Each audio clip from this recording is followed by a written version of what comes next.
கல்வியையும் கல்வி நிறுவனங்களையும் பலவீனப்படுத்துவதற்காக பாஜகவும் RSSும் இணைந்து சதி செய்வதாக மக்களவை எதிர்க்கட்சித் தலைவர் ராகுல் காந்தி குற்றம் சாட்டியுள்ளார்.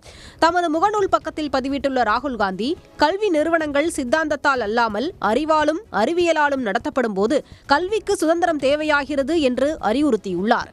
நாடு முழுவதும் உள்ள கல்வி நிறுவனங்களைச் சேர்ந்த மாணவர்கள் மற்றும் ஆசிரியர்கள் எழுப்பும் இதே தீவிரமான கவலையை அண்மையில் தாம் சந்தித்த இந்திய புள்ளியியல் நிறுவன மாணவர்களும் எழுப்பியதாக ராகுல் காந்தி குறிப்பிட்டுள்ளார். ISI எனப்படும் இந்திய புள்ளியியல் நிறுவனம் மெதுமெதுவாக RSSின் கைக்கு சென்று கொண்டிருப்பதாக ராகுல் காந்தி குற்றம் சாட்டியுள்ளார். ஸ்ரீவில்லிபுத்தூர் சுற்று வட்டாரத்தில் நெல் அறுவடை பணிகள் தொடங்கியுள்ளதால் அரசு நெல் கொள்முதல் நிலையம் திறக்க வேண்டுமென விவசாயிகள் கோரிக்கை விடுத்துள்ளனர். விருதுநகர் மாவட்டம் மேற்கு தொடர்ச்சி மலையடிவாரத்தில் உள்ள வத்திராயிருப்பு மற்றும் சுற்றுவட்டார பகுதிகளான கூமாப்பட்டி, மகாராஜபுரம், தம்பிப்பட்டி, கோட்டையூர், கான்சாபுரம், நெடுங்குளம் உள்ளிட்ட பகுதிகளில் 6500 ஏக்கரில் நெல் சாகுபடி செய்யப்பட்டுள்ளது. தற்போது நெல் அறுவடைக்கு தயாராக உள்ள நிலையில் அரசு நெல் கொள்முதல் நிலையம் திறக்க வேண்டுமென விவசாயிகள் கோரிக்கை விடுத்துள்ளனர். இன்னும் நெல் கொள்முதலுக்கு அரசாங்கம் இன்னும் வரலை. அது கொஞ்சம் வந்தால் நல்லாயிருக்கும். ஏன்னா பனி வெளியில் போட்டு எங்களால் வெயிட் பண்ண முடியாது. நெல் கொள்முதல் நிலையம் இதுவரை திறக்கப்படாத நிலையில் தனியார் வியாபாரிகளிடம் நெல்லை விற்பனை செய்ய வேண்டிய கட்டாயம் ஏற்பட்டுள்ளதாக விவசாயிகள் கூறியுள்ளனர். இலங்கைக்கு எதிரான 20 ஓவர் கிரிக்கெட் தொடரை கைப்பற்றி இந்திய மகளிர் அணி அசத்தியுள்ளது. திருவனந்தபுரத்தில் நடைபெற்ற 3வது ஆட்டத்தில் முதலில் பேட் செய்த இலங்கை அணி 112 ரன்கள் மட்டுமே சேர்த்தது. பின்னர் எளிய இலக்கை துரத்திய இந்திய அணியில் ஸ்மிருதி மந்தனா, ஜெமிமா ரோட்ரிக்ஸ் ஆகியோர் சொற்ப ரன்களிலேயே வெளியேறினாலும் ஷபாலி வர்மா அதிரடியான தொடக்கம் கொடுத்தார். இதன் மூலம் இந்திய மகளிர் அணி 14வது ஓவரில் 115 ரன்கள் எடுத்து 8 விக்கெட்டுகள் வித்தியாசத்தில் வெற்றி பெற்றது. ஷபாலி வர்மா அரை சதம் விளாசி அசத்தினார். இந்த வெற்றியின் மூலம் 5 போட்டிகள் கொண்ட T20 தொடரை 3-0 என்ற கணக்கில் இந்திய மகளிர் அணி கைப்பற்றியது. கும்பகோணம் அருகே நாச்சியார் கோவில் சீனிவாச பெருமாள் ஆலயத்தில் நடைபெற்ற கல்கருட சேவையில் ஆயிரக்கணக்கானோர் பங்கேற்று சாமி தரிசனம் செய்தனர். 108 வைணவ திருத்தலங்களில் ஒன்றான நாச்சியார் கோவில் சீனிவாச பெருமாள் ஆலயத்தில் நடைபெறும் கல்கருட சேவை உலக புகழ் பெற்றது. மரத்தில் செய்யப்பட்டு வெள்ளி அல்லது தங்கத் தகடுகள் வேயப்பட்ட வழக்கமான கருட வாகனத்திற்கு பதிலாக இந்த கோயிலில் கருங்கல்லால் ஆன 5 அடி உயரமுள்ள கருடாழ்வாரே சீனிவாச பெருமாளை சுமந்து சேவை சாதிக்கிறார். நேற்றிரவு நடைபெற்ற கல்கருட சேவையை காண ஆயிரக்கணக்கானோர் குவிந்தனர்.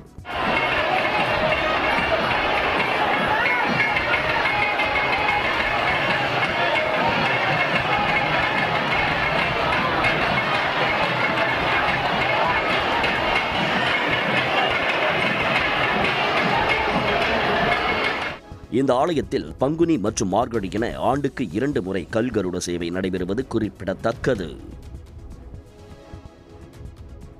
சபரிமலை ஐயப்பன் கோயிலில் புதிய நிர்வாக குழுவை உருவாக்குவது குறித்து 1 கோடி பக்தர்களிடம் கையெழுத்து பெற்று குடியரசுத் தலைவர், பிரதமர் உச்சநீதிமன்றத்திற்கு அனுப்ப உள்ளதாக அகில உலக ஸ்ரீ தர்மசாஸ்தா ஐயப்ப ஆசிரமம் தெரிவித்துள்ளது. சென்னை பத்திரிகையாளர் மன்றத்தில் செய்தியாளர்களிடம் பேசிய ஆசிரமத்தின் தலைவர் ராஜமங்கலம், சபரிமலை கோயிலில் உள்ள தங்கக்குடம், தங்கத்தட்டு யோக தண்டம், தங்க துளசி மாலை போன்றவை திருடப்பட்டுள்ளதாக கூறினார். 1 கோடி கையெழுத்து ஒவ்வொரு மாகாணத்தில் இருந்து பக்தர்களை கொண்டு கையெழுத்து வாங்கி ஜனாதிபதிக்கு, பிரதமருக்கும் உச்ச நீதிமன்றத்திற்கும் அனுப்பி இந்த தேவசம் போர்டை கலைத்து புதிய நிர்வாக குழு அமைக்க வேண்டிய ஏற்பாடு செய்யப்பட்டிருக்கிறது. இந்த தங்கத் திருட்டை கண்டித்து ஆசிரமம் சார்பில் போராட்டம் நடத்த உள்ளதாகவும் அவர் தெரிவித்தார். தூத்துக்குடி அரசு மருத்துவமனையில் 10 வயது சிறுமிக்கு பித்தப்பையில் உருவாகியிருந்த அடைப்பை நீக்கி வடிகுழாயை வெற்றிகரமாக பொருத்தி மருத்துவர்கள் சாதனை படைத்துள்ளனர். புதுக்கோட்டையைச் சேர்ந்த கதிரேசன் என்பவரது மகளுக்கு உடல்நிலை மிகவும் மோசமானதால் தூத்துக்குடி அரசு மருத்துவக் கல்லூரி மருத்துவமனையில் அனுமதிக்கப்பட்டார். அச்சிறுமியை பரிசோதித்த மருத்துவர்கள் சுணைய வீக்கம், பித்தப்பைக்கு செல்லக்கூடிய பாதையில் கசடுகள் அடைப்பு மற்றும் மஞ்சள் காமாலை நோய் ஆகியவை இருந்தது கண்டுபிடிக்கப்பட்டது. இதனையடுத்து மருத்துவர் சாய்ராம் தலைமையிலான குழுவினர் எண்டோஸ்கோபி சிகிச்சை மூலம் அடைப்பை நீக்கி அங்கு வடிகுழாயை பொருத்தி வெற்றிகரமாக அறுவை சிகிச்சை செய்து முடித்தனர். போற பாதையை விரிச்சிட்டு ERCPங்கிற ஒரு ப்ரொசீஜர் சொல்லுவாங்க. அது வழியாக கல்லை எடுத்து கசடுகளை எடுத்துட்டு அது ஒரு ஸ்டென்ட்டும் உள்ள வச்சிருக்கோம். ஸோ அதுக்கப்புறமேட்டு பார்த்தீங்கன்னா அன்றைக்கி சாயந்தரமே காமால அளவு 1.2, அதான் 1.2 தான் நார்மல் அப்பர் லிமிட். ஸோ அது வந்துருச்சு. வலி அன்னைக்கே குறைஞ்சி போச்சு. ஸோ பாப்பா அன்னைக்கே சாப்பாடு ஆரம்பிச்சிட்டாங்க. சிகிச்சை முடிந்து நலமான சிறுமியுடன் மருத்துவர்கள் இணைந்து கேக் வெட்டி தங்களது மகிழ்ச்சியை வெளிப்படுத்தினர். சென்னை ஐஐடி தொழில்நுட்ப கல்லூரியை பொதுமக்கள் பார்வையிடும் நிகழ்ச்சி ஜனவரி 2ஆம் தேதி தொடங்க உள்ளதாக இயக்குநர் காமகோடி தெரிவித்துள்ளார். இதுகுறித்து செய்தியாளர்களிடம் பேசிய அவர், வெளிநாடுகளில் இருக்கும் தொழில்நுட்பங்கள் மற்றும் ஆராய்ச்சிகளை பரிமாறிக்கொள்ளும் வகையில் ஐஐடி குளோபல் ஃபவுண்டேஷன் செயல்பட உள்ளதாக தெரிவித்தார். தற்போது கோர் இன்ஜினியரிங் சார்ந்த நிறுவனங்களில் வேலை செய்ய இளைஞர்களுக்கு ஆர்வம் உருவாகி இருப்பதாக அவர் தெரிவித்தார். ஜனவரி 2ஆம் தேதியிலிருந்து ஜனவரி 15ஆம் தேதி வரையில் அதில் முதல்ல ஓப்பன் ஹவுஸ், அப்புறம் சாஸ்திரா, அதுக்கப்புறம் சாரங் எல்லாமே ஒரு 15 டேஸில் சேர்த்து இது நடக்கிறது. 2ஆம் தேதி honourable external affairs minister doctor Jaishankar வராரு இதை திறந்து வைக்க. இந்த நிகழ்வில் ரோபோட்டிக் சண்டை, காது கேளாதோருக்கான சிறப்பு தொழில்நுட்பம் குறித்த கருத்தரங்கு, சென்னை ஐஐடி மேற்கொண்டு வரும் ஆராய்ச்சிகள் தொடர்பான கண்காட்சிகள் இடம்பெற உள்ளன. கரூர் மாவட்டம் அரவக்குறிச்சி பகுதிகளில் அதிக பனிப்பொழிவு காரணமாக சேனைக்கிழங்கு பயிர்கள் கடுமையாக பாதிக்கப்பட்டுள்ளதாக விவசாயிகள் தெரிவித்துள்ளனர். கரூர் மாவட்டம் சின்னதாராபுரம், தொக்குப்பட்டி, சீரங்ககவுண்டனூர், ராஜபுரம், நஞ்சை காலக்குறிச்சி உள்ளிட்ட பகுதிகளில் பல நூறு ஏக்கர் பரப்பளவில் சேனைக்கிழங்கு பயிரிடப்பட்டுள்ளது. கடும் குளிர் மற்றும் பனிப்பொழிவு காரணமாக சேனைக்கிழங்கு செடிகளின் இலைகள் மற்றும் தண்டுகள் கருகி பாதிக்கப்பட்டுள்ளன. இதனால் கிழங்குகளின் எடை கணிசமாக குறைந்துள்ளதால் ஏக்கர் ஒன்றுக்கு 30 முதல் 40,000 ரூபாய் வரை இழப்பு ஏற்பட்டுள்ளதாக விவசாயிகள் தெரிவித்துள்ளனர். இப்போ பார்க்க போனால் 8-9 மாதம் ஆகிருக்கு. ஆனால் தண்ணி வந்துங்க எதை வருதுங்க. மழை காரணம் சரியா மழை இல்லைன்னு வருது. மழை பெருமழை நல்லா அடிச்சிருந்தா இந்த சீக்கு விளைவிருக்குன்னு நினைக்கிறோம். ஆனால் பனியாக ஏற்பட்டுச்சு. பனி தான் அதிகம். பனினால்தான் இந்த செடி பூரா பழுக்குது. அதிக பனிப்பொழிவால் ஏற்பட்ட பாதிப்பை கருத்தில் கொண்டு விவசாயிகளின் வாழ்வாதாரத்தை அரசு பாதுகாக்க உரிய இழப்பீடு வழங்க வேண்டும் எனவும் விவசாயிகள் கோரிக்கை விடுத்துள்ளனர். இந்தியாவில் உள்ளூர் கிரிக்கெட் அணிகளின் தரத்தில் உள்ள வேறுபாடுகளை மாற்ற வேண்டும் என்று முன்னாள் வீரர் அஸ்வின் வலியுறுத்தியுள்ளார். விஜய் ஹசாரே தொடரில் அருணாச்சல பிரதேச அணிக்கு எதிரான போட்டியில் பீகார் அணி 50 ஓவர்களில் 574 ரன்களை குவித்தது. இதில் இளம் வீரர் வைபவ் சூரியவன்ஷி 84 பந்துகளில் 190 ரன்களை குவித்துள்ளார். உள்ளூர் கிரிக்கெட்டில் சாதனை படைத்த இந்த போட்டி பல்வேறு சர்ச்சைகளையும் கிளப்பியுள்ளது. இதனை குறிப்பிட்டு பேசியுள்ள அஸ்வின், உள்ளூர் அணிகளின் தரத்தை உயர்த்த வேண்டும் என்று வலியுறுத்தியுள்ளார். சில உள்ளூர் அணிகளுக்கு இடையே தரத்தில் மிகப்பெரிய அளவில் வேறுபாடுகள் உள்ளன என்றும் இது இரு அணிகளிடையே சரியான போட்டியை உருவாக்கும் வாய்ப்பை மறுப்பதாகவும் கூறியுள்ளார். சூரியவன்ஷி ஆட்டத்திற்கு பாராட்டு என்றாலும் அருணாச்சல பிரதேசம் போன்ற அணிகளின் வளர்ச்சியை கவனத்தில் கொள்ள வேண்டும் என்றும் குறிப்பிட்டுள்ளார். சென்னை கொச்சிக்கு இடையேயான விமானங்களில் பயணம் செய்வோரின் எண்ணிக்கை அதிகரித்துள்ளதால் விமான கட்டணம் 3 மடங்கு அதிகரிக்கப்பட்டுள்ளது.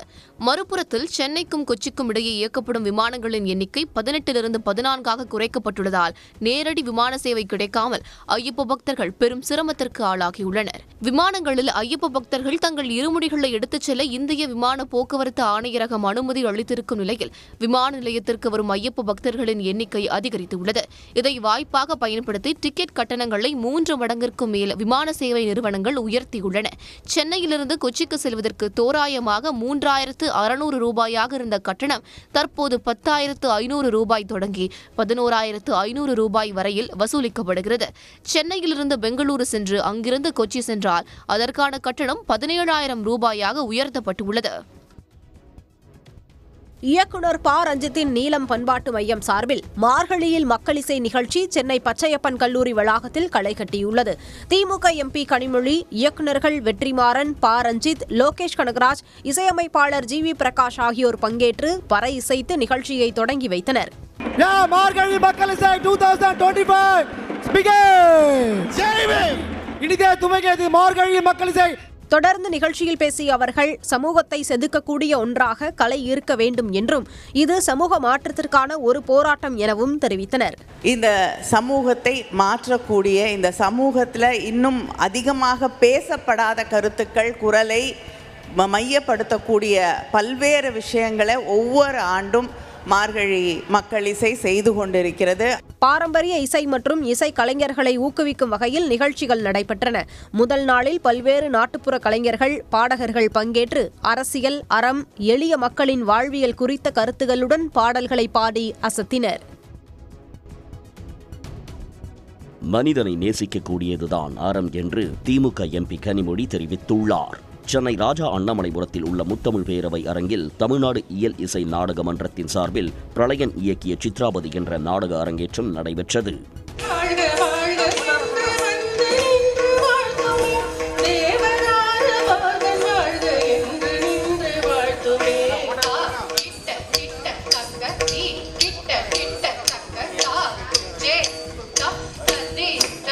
இதில் சிறப்பு விருந்தினராக கலந்து கொண்ட கனிமொழி எம்பி ஒரு பெண்ணின் வாழ்க்கையை தீர்மானிக்கும் உரிமை அவரிடமே உள்ளதாக தெரிவித்தார். அறம் அப்படின்னு சொல்லும் பொழுது நம்ம தப்பா வேற எந்த அறத்தையும் நினைச்சுக்க கூடாது. ஏன்னா இந்த காலத்துல அறம்னு சொல்லி நம்மள நிறைய மண்டைய கழுவிக்கிட்டே இருக்காங்க. அதனால அதையெல்லாம் விட்டுட்டு அறம் என்று சொல்லுவது மனித நேயம். தந்தை பெரியாரும் அண்ணல் அம்பேத்கரும் கால் மார்க்ஸும் சொன்னதுதான் அறம். மனிதனை நேசிக்கக்கூடியதுதான் அறம். நிகழ்ச்சியில் பல்வேறு கருப்பொருளில் மாணவிகள் பங்கேற்ற நடன நிகழ்ச்சிகளும் நடைபெற்றன. இந்தியாவில் உள்ளூர் கிரிக்கெட் அணிகளின் தரத்தில் உள்ள வேறுபாடுகளை மாற்ற வேண்டும் என்று முன்னாள் வீரர் அஸ்வின் வலியுறுத்தியுள்ளார். விஜய் ஹசாரே தொடரில் அருணாச்சல பிரதேச அணிக்கு எதிரான போட்டியில் பீகார் அணி 50 ஓவர்களில் 574 ரன்களை குவித்தது. இதில் இளம் வீரர் வைபவ் சூரியவன்ஷி 84 பந்துகளில் 190 ரன்களை குவித்துள்ளார். உள்ளூர் கிரிக்கெட்டில் சாதனை படைத்த இந்த போட்டி பல்வேறு சர்ச்சைகளையும் கிளப்பியுள்ளது. இதனை குறிப்பிட்டு பேசியுள்ள அஸ்வின் உள்ளூர் அணிகளின் தரத்தை உயர்த்த வேண்டும் என்று வலியுறுத்தியுள்ளார். சில உள்ளூர் அணிகளுக்கு இடையே தரத்தில் மிகப்பெரிய அளவில் வேறுபாடுகள் உள்ளன என்றும் இது இரு அணிகளிடையே சரியான போட்டியை உருவாக்கும் வாய்ப்பை மறுப்பதாகவும் கூறியுள்ளார். சூரியவன்ஷி ஆட்டத்திற்கு பாராட்டு என்றாலும் அருணாச்சல பிரதேசம் போன்ற அணிகளின் வளர்ச்சியை கவனத்தில் கொள்ள வேண்டும் என்றும் குறிப்பிட்டுள்ளார். புதுச்சேரி நியாய விலைக் கடைகளில் இலவசமாக 1 கிலோ கேழ்வரகு மாவு வழங்கப்பட உள்ளதாக முதலமைச்சர் ரங்கசாமி அறிவித்துள்ளார். அம்மாநில மகளிர் மற்றும் குழந்தைகள் மேம்பாட்டுத்துறை, புதுவை குழந்தைகள் பாதுகாப்பு சங்கம் இணைந்து வீரதீர குழந்தைகள் தினத்தை இன்று கொண்டாடின. விழாவில் பேசிய ரங்கசாமி, நியாய விலைக் கடைகளில் இலவச அரிசி, கோதுமை வழங்குவது போல கேழ்வரகு வழங்க வேண்டும் என கோரிக்கை எழுந்துள்ளதாக கூறினார். இதை ஏற்று அனைத்து குடும்ப அட்டைதாரர்களுக்கும் சத்துணவுக்காக 1 கிலோ கேழ்வரகு மாவு வழங்க அரசு திட்டமிட்டுள்ளதாக ரங்கசாமி தெரிவித்தார். கேரளாவில் பரவி வரும் பறவை காய்ச்சல் எதிரொலியாக கோவையில் உள்ள எல்லை பகுதிகளில் கண்காணிப்பு தீவிரப்படுத்தப்பட்டுள்ளது. கேரளாவின் ஆலப்புழா, கோட்டயம் மாவட்டங்களில் கோழி மற்றும் பாத்துகளுக்கு பறவை காய்ச்சல் கண்டறியப்பட்டுள்ளது. இதனால் தமிழ்நாடு எல்லை பகுதிகளில் தமிழக அரசு கண்காணிப்பு பணிகளை தீவிரப்படுத்தியுள்ளது. அதன்படி வாளையாறு, வேலந்தாவளம் உள்ளிட்ட சோதனை சாவடிகளில் கால்நடை மருத்துவ குழுவினர் தீவிர வாகன சோதனையில் ஈடுபட்டுள்ளனர். கேரளாவில் இருந்து வரும் அனைத்து வாகனங்களுக்கும் கிருமி நாசினி தெளிக்கப்பட்டு அனுமதிக்கப்படுகிறது. அதே நேரத்தில் கோழிகளை ஏற்றிக் கொண்டு வரும் வாகனங்களை அனுமதிக்காமல் திருப்பி அனுப்பி வருகின்றனர். பொங்கலுக்குள் 831 செவிலியர்களுக்கு பணி நியமன ஆணைகள் வழங்கப்படும் என்று அமைச்சர் மா சுப்பிரமணியன் அறிவித்துள்ளார். சென்னை தேனாம்பேட்டையில் உள்ள டிஎம்எஸ் வளாகத்தில் நடைபெற்ற விழாவில் 169 செவிலியர்களுக்கு பணி நிரந்தர ஆணைகளும் 15,645 செவிலியர்களுக்கான பணி மூப்பு பட்டியலையும் அமைச்சர் வெளியிட்டார். இந்த நிகழ்ச்சிக்கு பின் செய்தியாளர்களிடம் பேசிய அவர், எம்ஆர்பி செவிலியர்களுக்கு ஊதியத்தோடு கூடிய மகப்பேறு விடுப்பு வழங்க விரைவில் அரசாணை வெளியிடப்படும் என்று தெரிவித்தார். ஏற்கனவே அரசின் சார்பில் சொன்னதைப் போல பொங்கலுக்கு முன்னால் மீதம் இருக்கிற 831 செவிலியர்களுக்கு பணி நிரந்தர ஆணைகள் வழங்கப்படவிருக்கிறது.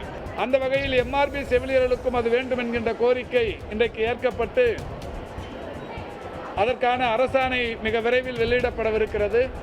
தொடர்ந்து பேசிய அவர், பறவை காய்ச்சல் எதிரொலியாக கேரள, தமிழக எல்லை பகுதிகளின் 13 இடங்களில் கண்காணிப்பு தீவிரப்படுத்தப்பட்டிருப்பதாக தெரிவித்தார். அரக்கோணம் அருகே நடைபெற்று வரும் ரயில்வே சுரங்கப்பாதை பணிகளை விரைவில் முடிக்க வேண்டும் என்று பொதுமக்கள் கோரிக்கை விடுத்துள்ளனர். புளியமங்கலம் முதல் அரக்கோணம் ரயில் நிலையம் வரை கூடுதல் தண்டவாளங்கள் இல்லாததால் ரயில்கள் தினமும் தாமதமாக செல்கிறது. இதனை கருத்தில் கொண்ட தெற்கு ரயில்வே 97 கோடி ரூபாய் மதிப்பீட்டில் புதிதாக 2 தண்டவாளங்கள் அமைக்கும் பணிகளை மேற்கொண்டு வருகிறது. இதனால் இரட்டை கண் பாலம் கடந்த 10 நாட்களுக்கு மேலாக மூடப்பட்டிருப்பதால் அப்பகுதி மக்கள் பல்வேறு இன்னல்களுக்கு ஆளாகியுள்ளனர். இது 10 நாளில் நான் முடிச்சு கொடுக்குறதுன்னு சொல்லிட்டு ரயில்வே அதிகாரிகள் எல்லாம் உத்தரவாதம் கொடுத்து இன்னும் பணிகள் முடிவு அடைந்த நிலையில் இல்லை. இதுங்கள் மார்க்கெட்டுக்கெல்லாம் போனால் இந்த வழியில் தான் போனோம். ஆகவே சீக்கிரமாக முடிச்சு கொடுக்கணும், ஒரு வாரத்திலே முடிச்சு கொடுக்கணும். இந்நிலையில் இரட்டை கண் பாலம் அருகே உயர்மட்ட மேம்பாலம் அமைக்க வேண்டும் என்று தமிழ்நாடு அரசுக்கு பொதுமக்கள் கோரிக்கை விடுத்துள்ளனர். மதுரை தோப்பூர் எய்ம்ஸ் மருத்துவமனைக்கான முதல்கட்ட கட்டுமான பணி இறுதி கட்டத்தை எட்டியிருக்கும் நிலையில் அது தொடர்பான வீடியோ இணையத்தில் வேகமாக பரவி வருகிறது. தென் தமிழ்நாட்டின் கனவு திட்டமான எய்ம்ஸ் மருத்துவமனைக்கான அடிக்கல் நாட்டு விழா மதுரையில் கடந்த 2019ஆம் ஆண்டு நடைபெற்றது. கட்டுமான பணிகளை பிரதமர் மோடி அடிக்கல் நாட்டி தொடங்கி வைத்தார். இந்த திட்டத்தை அக்டோபர் 2026ஆம் ஆண்டுக்குள் முடிக்கப்பட வேண்டும் என்று முடிவு செய்யப்பட்டிருக்கும் நிலையில் முதல்கட்ட கட்டுமான பணி இறுதி கட்டத்தை எட்டியுள்ளது. அது தொடர்பான வீடியோ இணையத்தில் வேகமாக பரவி வருகிறது.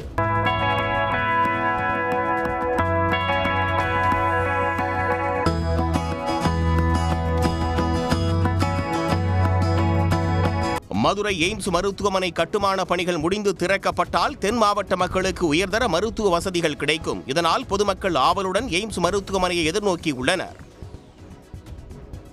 ஈரோடு மாவட்டம் பெருந்துறை அருகே ஆலை கழிவுகளால் நெடியுடன் செந்நிறமாக மாறிய நிலத்தடி நீரால் விவசாயமும் கால்நடை வளர்ப்பும் பாதிக்கப்பட்டிருப்பதாக கிராம மக்கள் புகார் தெரிவித்துள்ளனர்.